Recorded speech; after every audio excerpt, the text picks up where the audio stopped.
I'm Emersen Ziffle, and I'm the makeup effects artist and creature concept artist for the Archangel project.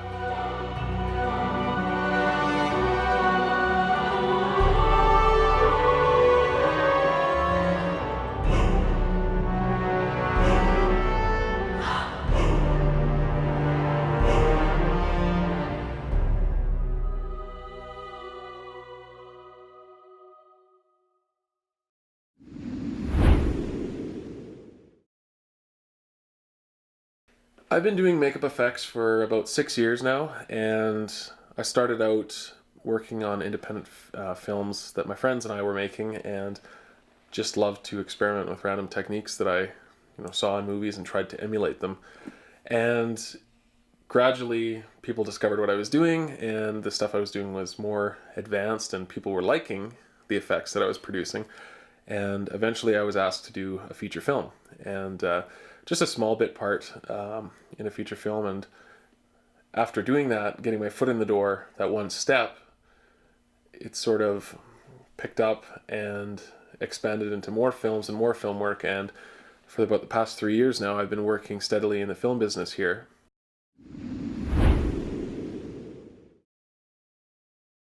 What made me want to be a special effects artist and get into this business is just seeing basically interesting, fun, exciting things on film and trying to emulate that and wanting to be the guy who does that kind of stuff. And just watching sci-fi movies and fantasy movies and just being enthralled by how that stuff could have been done. And that's why I wanted to get into it. And gradually I tried it and tried various odd techniques and using porridge and anything I could find to make a special effect happen, or my version of a special effect.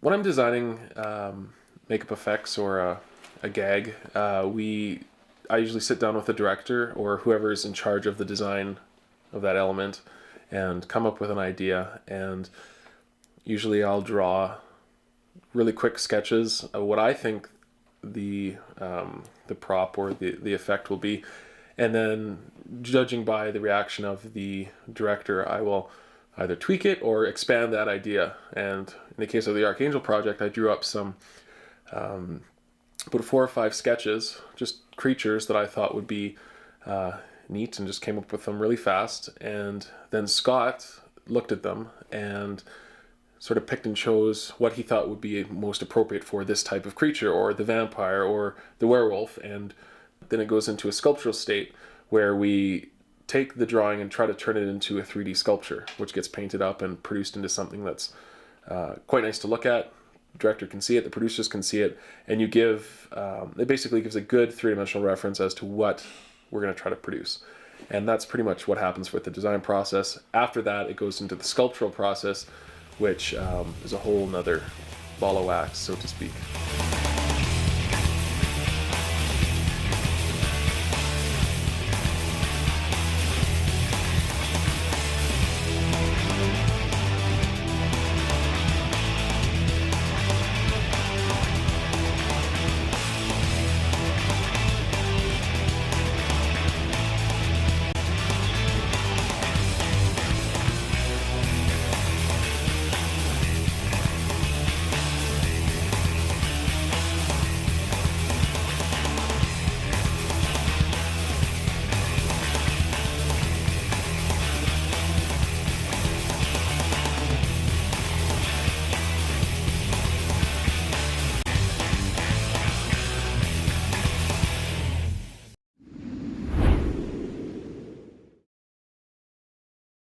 On a project like this, I have to be a jack of all trades, and I do the art for the initial concept of the creatures and the props and the prosthetics and stuff, but I also make the prosthetics, which is objects that are incorporated into a scene or into a set or whatever, that are built like a prop: a body, a head, an arm, a toe, a nail, anything like that that needs to be fabricated, sculpted, designed, and used in the shot. I also do makeup effects, which is very similar to prosthetic props, but it's attached to the actor.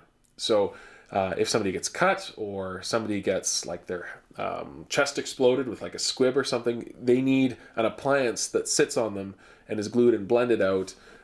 It's a very different process because you have to worry about edges and hiding the fact that you're attaching it to the actor. I also do stuff that is incorporated into scenes and into the actual set. I've done bodies in concrete walls where it's not something that the actors interact with directly, but it is featured within the set, but it's a special effect. So it's sort of a hybrid between prosthetics, makeup effects, and set decoration. So I have to do multiple jobs with this project and with what I do as a professional. I love seeing the work that I do eventually come into fruition and be the final product. That's probably the most rewarding thing as a special effects artist. Designing it, doing a maquette, and then doing the final sculpt and prosthetic piece and seeing it come to life. That's easily the most rewarding thing. Seeing that for however long it is, that 2 seconds on film where that product is awesome, it's amazing, it's the thing you designed, you built, and it worked wonderfully. And now you guys can see a little taste of what I've produced with this project in the form of a screen test. I hope you like it. Let's talk of graves, of worms and epitaphs. Make dust our paper, and with rainy eyes write sorrow on the bosom of the earth. Let's choose executors and talk of wills, and yet not so, for what can we bequeath save our deposed bodies to the ground? Our lands, our lives, and all are bone and brooks, and nothing can we call our own but death. Small model from barren earth which serves as paste and cover to our bones. This is a segue to the next part. Hi everybody out there in wonderful web weirdo land. You may have stumbled upon this while you were looking for porn. Is there any sort of inspiration film-wise for this movie that you Yes, I'm basing all the work off of Twilight, if you've seen it. I love it. You're fired. It gives a very nice, fleshy, soft... Oh, I can't say that. Oh! Oh, Trevor, just you weren't standing there. Very nice, fleshy, soft texture. Okay, man, quick. Okay, sorry.